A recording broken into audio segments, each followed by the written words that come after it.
Yeah, it started back in the early 90s, very small scale, limited amount of bins, collecting just a few beverage containers.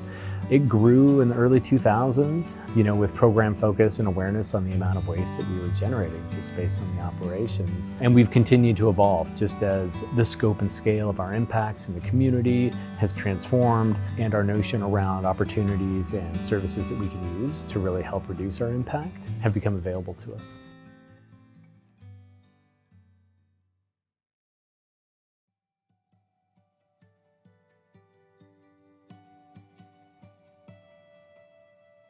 Yeah, Jeremy Webb. I am an environmental program manager here in the Port of Seattle's aviation division within the Environment and Sustainability Department. I manage the airport's waste reduction recycling programs, environmental data management systems, and some other components of our sustainability outreach. I've been here for over 20 years now, and it's been an impressive time to watch the growth of the airport.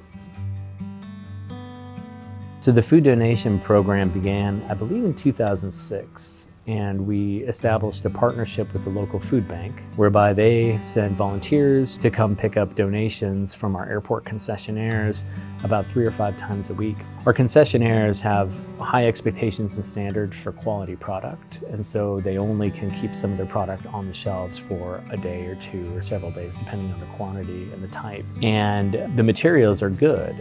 They're still edible, they're still nutritious, wholesome foods.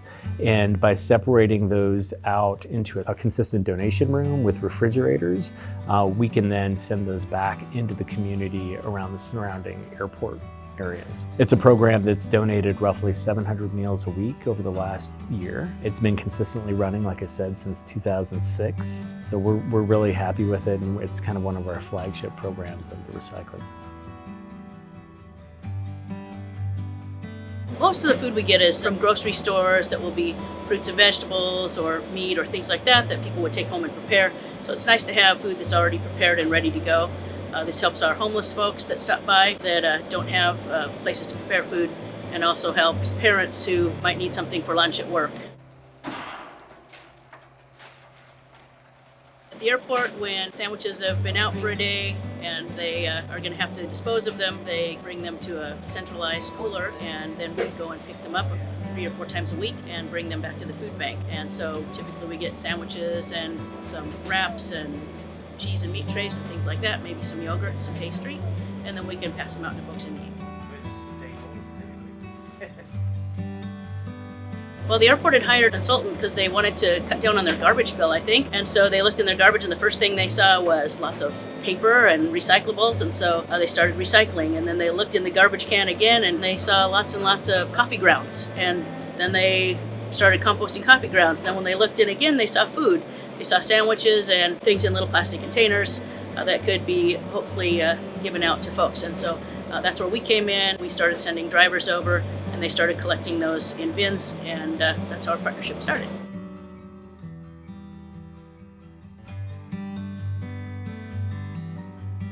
So we have several goals specifically around waste. We have a goal around our municipal waste, and that's split up into 2 segments. So we strive to divert 60% of terminal waste from landfill, and that's all the waste that we generate within the terminal. So that includes things like airport dining and retail concessions, public spaces, back of house areas as well. And then we have another goal around our airfield waste. So that's all the deplaned waste that comes off the airfield, and that's 15%. And that's relatively small because we have limited control and influence over what the airlines actually do with that material. Our third goal is around construction waste, and that's regarding capital projects and the waste that we collect from construction contracts. And our goal is 90% diversion. We tend to be really close to that consistently just because it's really heavy material that has readily available recycling options. So we're really happy with what those goals are and really pushing us in the right direction to be sustainable.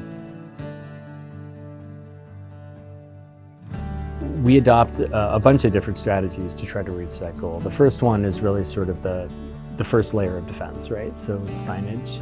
We try to be color-coded, consistent, use symbols, brief text, all things that we've found to be really effective at getting passengers with a limited attention span and other priorities to really just briefly focus in those few seconds they have while staring at the bin to separate their things in the right place. We also have a website dedicated for both our tenants and for our passengers that provides a whole range of supportive guides for recycling. It's all in multiple languages. We also have videos as well that provide instruction on waste sorting. Plus, we're always out in front of our tenants, attending quarterly meetings of our concessionaires, circling with airlines during our station manager meetings, doing face-to-face trainings, routine compliance inspections. So we have a whole range of different ways that we connect with folks and educate them about our recycling programs.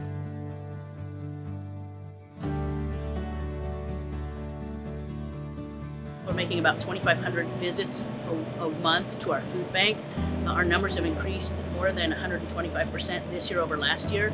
So there's a real big need, and the more food we get, the better off it is for folks in our community that have more food to eat. So I think for us, success is measured by the impacts that we have on diverting waste. Looking at the different streams and what our target priority areas are, whether it's preventing food waste, reducing construction waste, looking at recovering materials, or even reducing single-use plastics. Another measure of success too is really understanding the feedback we get from customers on tenants on how they interact with the program, just to see if it's consistent in terms of how it provides support, resources, training, other things that make them feel successful in the program.